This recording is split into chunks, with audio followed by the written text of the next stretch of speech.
Okay, what's going on? We got a bit of an interesting video today. It's not something I do a lot of. I don't like to do it a lot, but when we do it, I do really enjoy doing it. So today we are going to be answering some questions that you guys asked me on Instagram. I did receive a lot of questions, so if I didn't get to your question, I am sorry. But before I answer anything, I think we need to pick out a bike to ride. And well, by the looks of it, my garage is in shambles. You guys already know the R1 is not going out. She's leaking. The Grom's missing exhaust. The CB125 is leaking everywhere, has no oil, and is not starting. The stator in my R6 is out, so we are currently working on that. So it looks like we're taking the OG, the original bike that I had, all reliable. The 600R. Of course, she does have a little leak, so hopefully there's oil in her. Moment of truth, will she start my 2002 YZF 600R, aka the Thundercat, with just over 25K miles.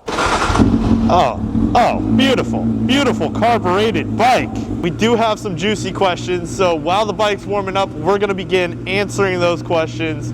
We'll switch to the helmet camera now. I did peek at these questions and they look phenomenal. I am excited. A lot of depth, a lot of juice to them. I'm excited to answer them. And I know you guys might have doubted this bike starting, but I tell you what, I had zero doubt. Even though I don't ride this bike as much as I ride the R6 or maybe the Grom, I do like to keep her started and running because I do like to take her out when I'm feeling like a little nostalgic, because I do love this bike. I love the sound of the carbureted bike. Ash_Ford2 asked, what's your never again riding experience? My never again riding experience.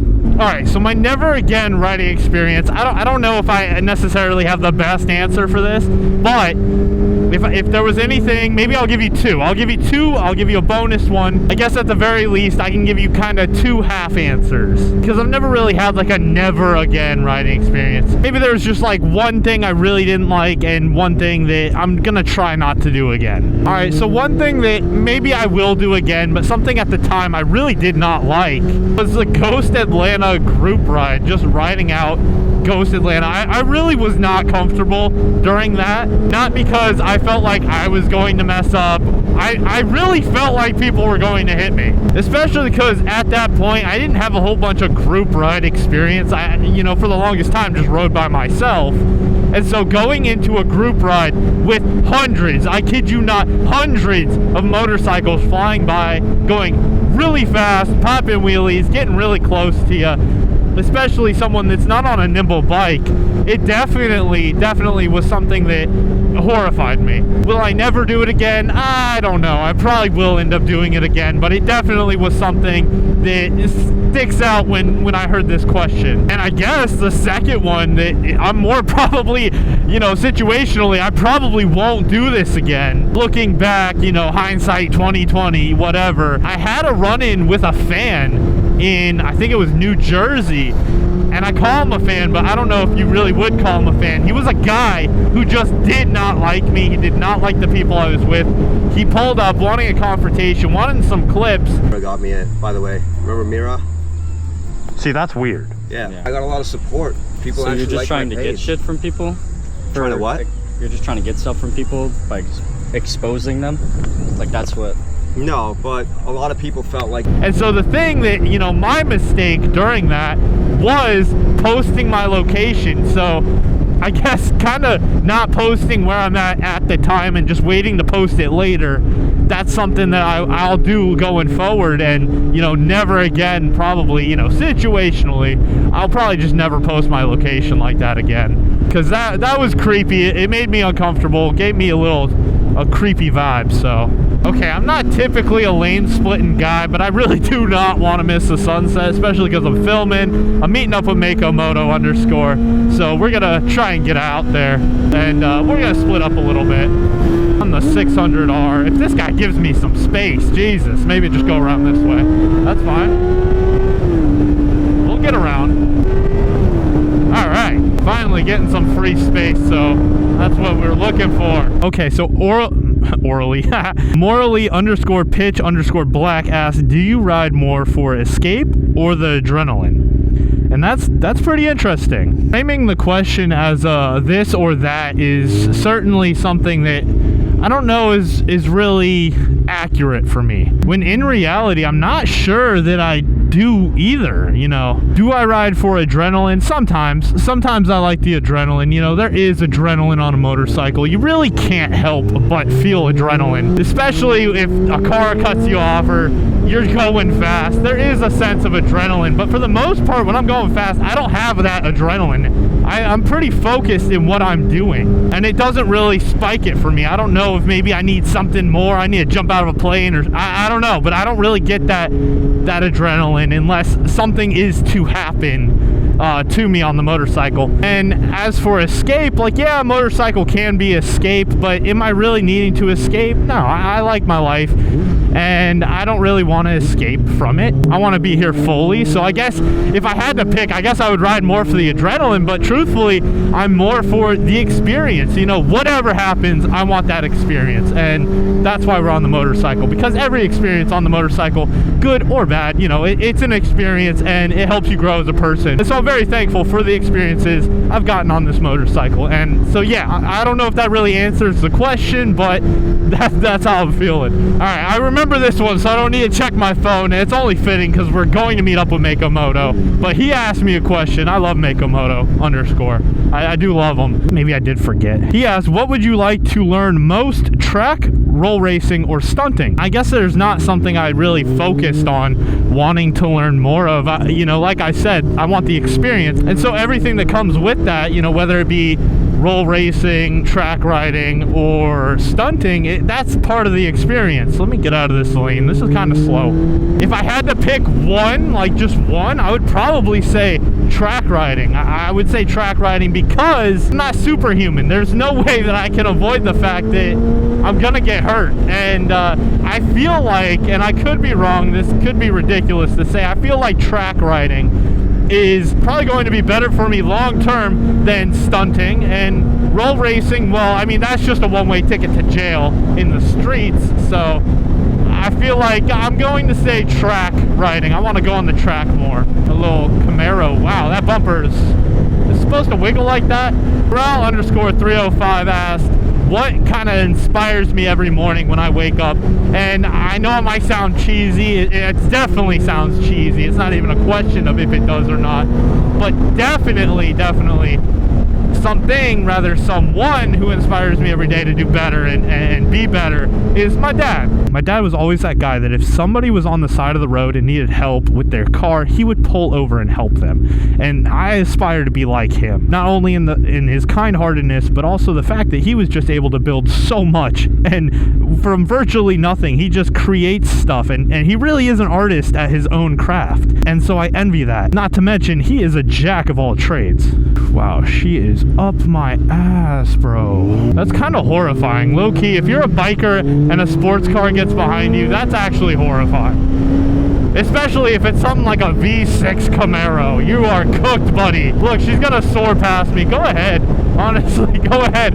I know that I'm smoking you. I'm good. All right, let's get one more question in before we get over to Mako, before we say our hellos. Let me just stop here. We'll just stop here. Visuals _ by Anna, my good friend, my photographer in Tampa, basically asked what I enjoy most about riding, and what better question to answer when pulling up on Mr. Makomoto _ himself, because it is the friends. Hey, buddy. Oh, it's a CF Moto. That sounds so good. Oh, God. All right, Knucklehead.media asked, stop it! Stop! I gotta do this before it's a green light! Knucklehead.media, another Tampa photographer, said, what are your 3 goals? Shut up! What are 3 goals you achieve in 2025, and what are 3 goals you're working towards in 2026? I don't see this plate, sir. Is that legal? Hey! What about things that I achieved in 2025 and things I want to achieve in 2026? Let's see. Number 1 thing that I achieved in 2025 would be I hit 100K on Instagram. That was a goal, and I hit it, and that was cool. That was a cool little goal. The beginning part of 2025, I was hurt, and so my goal was to make a full recovery, which I completely did. If you guys didn't know, I decided to hit my foot with an axe and require surgery, and I couldn't walk for a little bit, but I did make a full recovery, and I'm doing great, and that was definitely a goal of mine. Number 3, my financial goals, but we don't have to get into those. Go away. Go away. So, okay, so 3 goals I want to achieve in 2026. Goal number 1, I want to start the R1 build series. I want to build a clean R1, and maybe I won't finish it this year, but it's definitely something I want to take my time on and start this year. In addition to that, we got another series, especially for the YouTube, that is going to be a garage build series. I am going to build my dream garage. It's something I haven't really talked to you guys much about yet, but I'm super excited, and it's coming soon. And I guess really besides wanting social media growth, you know, in the motorcycle aspect of it, I want to perfect the wheelie. I want to be able to clutch up and hold it and look cool doing it. So I'm going to add that to my list of 2026. Hog a lane. I want to ride next to you guys. Jake looks so cool. Ah! Improvise, adapt, overcome, ladies and gentlemen. Nope. Oh, don't do it. Dude, I will literally... I'll hit it again. Fuck you. This thing might not turn on. Stop it, bro. These things are so hard to dial in. I guess my bike's gonna sit off now. You gotta make that shit turn on. No, I want to wait. I want to risk it. I want to wait until right as the light turns green. We're gonna see. We're gonna see what happens. And it never got welded. Oh, I'm still faster off the line than Jake, and my bike wasn't started. Jake, you ever tried doing a clutch up? No, I think I want to learn though. Pull that clutch in, rev it up, and dump her. We're about to enjoy a beautiful sunset, and also the stars when I'm having to push this bike back because we're out of gas. This might be a really good video if you have to push me back. Oh God. Dude, I'm gonna hit you if you go any slower. Dude thinks he's Brian 636 out here in these streets. What are you doing? You can't just slam on the brakes. No, dude, stop it. Put it down. Put that thing down before you get hurt. All right, we made it. Time to wait on the sun to set. In the meantime, let's see if we have any more questions. Marissa.Martinez125 asked, when did you first start riding and how did you get into it? Well, we enjoy this beautiful view. I actually got my bike before I even started riding. I wasn't really into motorcycles, but I always thought it'd be cool to learn. I found what I thought was a really good deal on Facebook Marketplace, a bike for $3,000. It looked beautiful. The YZF 600R, the 2002 YZF 600R that I now own. At the time, I think it had about 13,000 miles on it. It was carbureted. It sounded beautiful. But one thing I didn't know is that my roommate was test riding it, and he didn't tell me that it had a faulty second gear. It had a bent shift fork. So that bike was kind of trash for a while, but I rode it. I still rode it for like 2, maybe 3 years as it was, just skipping second gear the whole time. So I really never got to have that full riding experience. But the reason why I got that bike is because my roommate at the time didn't have a car, but he had motorcycle riding experience, and he always wanted to go back to a bike. And so at the time I had the money to buy the bike. I said, hey, I'll buy the bike. You can ride it around for a few months, save up for a car, get the car, and then I'll just either keep the bike or sell the bike. And well, I decided to keep the bike because the bike was so much fun. I decided to keep it. My first time going on it, I hit 90, and I loved that. I loved how quick it was, how easy it was to handle, and honestly, I just kept riding ever since. And MLC_Marku asked, why did you start making videos and how did you start? Well, I think I'm going to take the helmet off. I'm going to stop making this video for a moment and just enjoy the sunset, my friends. And I will answer that as the sun's setting or maybe after it's already set. So next time you see this, the sun will be down there. All right, the sun is setting. Let's get on the bikes, get out of here, get some fuel because we are probably just about empty. So how and why I started doing YouTube videos? Well, quite frankly, I think I've talked about this a bunch. Maybe I'll make a whole video about it.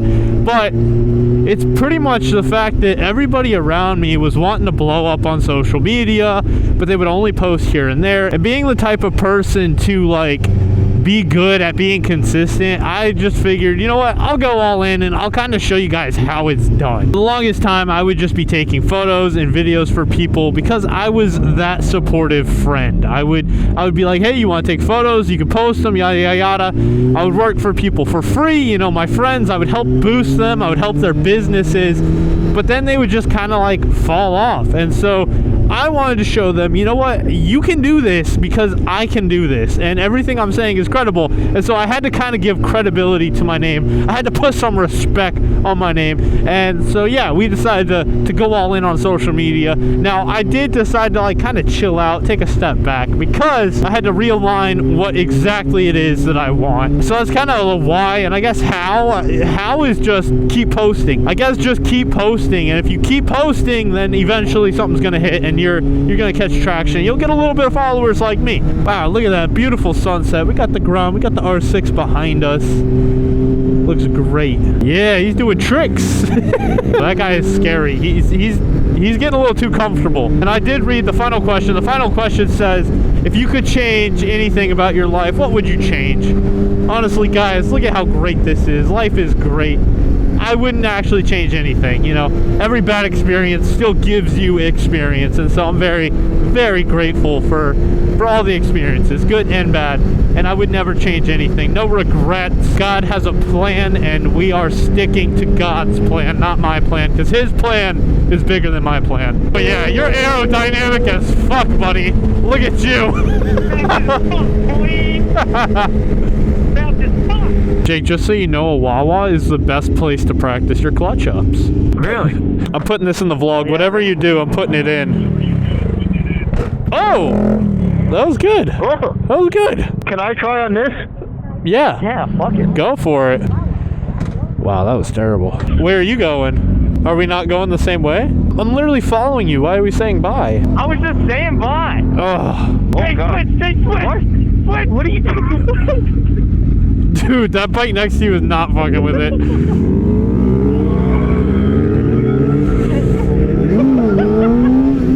What a great sunset. I'm glad I got to hang out with those guys and answer your questions. That was a great time. If you're not following the Instagram so you can leave a question next time, go ahead, hit up the Instagram. And thank you guys so much for watching. In the next video, I'm either going to be messing with the Grom or we're going to start that garage build series. So hit that subscribe button, leave a like on the video, and I can't wait to share that with you guys. All right, I will talk to you guys later. See ya.